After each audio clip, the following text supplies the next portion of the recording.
جی سر، ملک میں اس وقت جو آئینی بحران ہے، سیاسی بحران ہے، جی معاشی بحران ہے، قومی بحران ہے جناب چیئرمین، مہنگائی، بے روزگاری، دہشت گردی جیسے سنگین مسائل کا سامنا ہے جناب چیئرمین۔ یہ آج کے نہیں بلکہ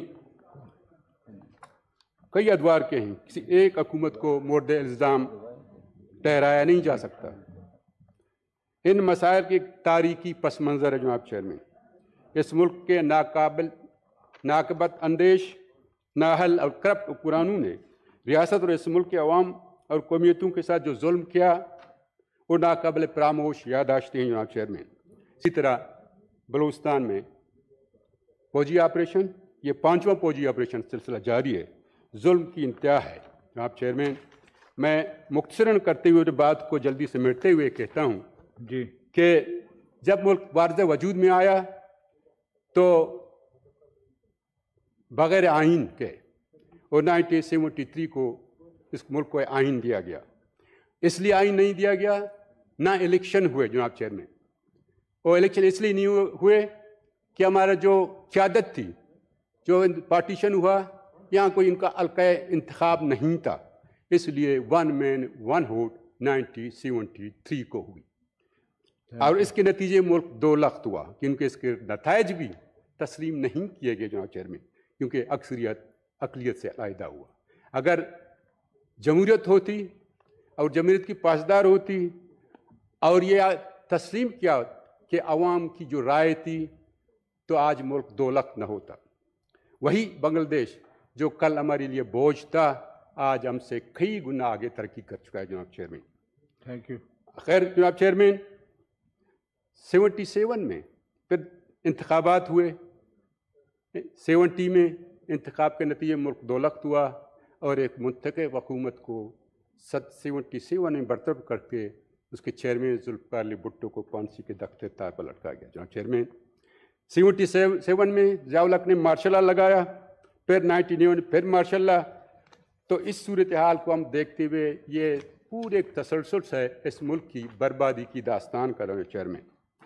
تو اسی طرح نہ ملک کی آبادی کو کنٹرول کیا گیا، نہ اس ملک کے عوام کو تعلیم دی گئی، نہ صحت کی سہولتیں دی گئیں۔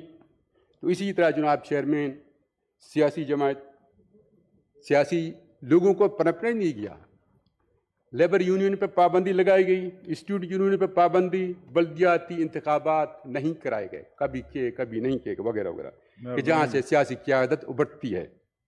میں اپنی بات کو مختصر کرتے ہوئے کہتا ہوں کہ آج جو ملک انتہائی معاشی بحران میں ہے، اور اس معاشی اور قرض کا جتنا بڑا بوجھ ہے، میں اس گزارش کرتا ہوں کہ اس معاشی جو بوجھ ہے، جو قرض لیے گئے جناب چیئرمین، اس میں بلوچستان کا حصہ بہت ہی کم وہاں خرچ کیا گیا۔ بلوچستان کا انفراسٹرکچر نہیں بنایا گیا، اس لیے بلوچستان میں آج لوگ تنگ آمد و جنگ آمد، کیونکہ وہاں انفراسٹرکچر نہیں، وہاں کے لوگوں کو روزگار نہیں، وہاں لوگوں کو لیے سہولتیں نہیں، وہاں کے لوگوں کو ایک برابر کی شہری کی حیثیت نہیں، بلکہ ایک ایسا شہری کو پاکستان کا جیسے برابر کا شہری نہیں ہے۔ تو چلے میں کہنا یہ چاہتا ہوں کہ یہ سارے مسائل جو اس وقت ہمارے ملک میں ہیں، اس مسائل کا حل ایک ٹرو ڈیموکریسی میں ہے، فیئر اینڈ فری الیکشن ہے۔ اس ملک میں فیئر اینڈ فری الیکشن ہونی چاہیے تاکہ عوام کی نمائندہ بااختیار ہوں۔ جب تک عوام کے نمائندے بااختیار نہیں ہوں گے، اسمبلی میں پاور نہیں ہوگا، فیصلے پارلیمنٹ اور اسمبلی میں نہیں ہوں گے، تو یہ کرائسس ہی چلتا رہے گا جناب چیئرمین۔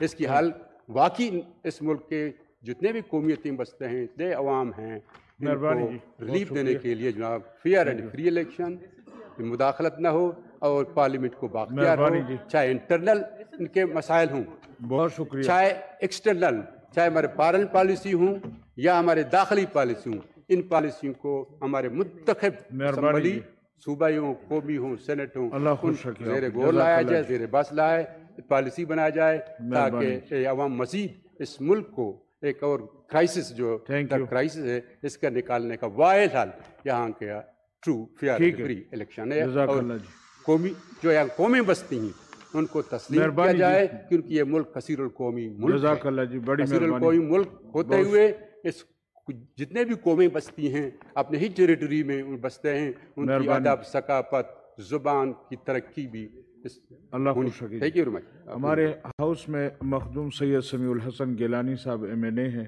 تشریف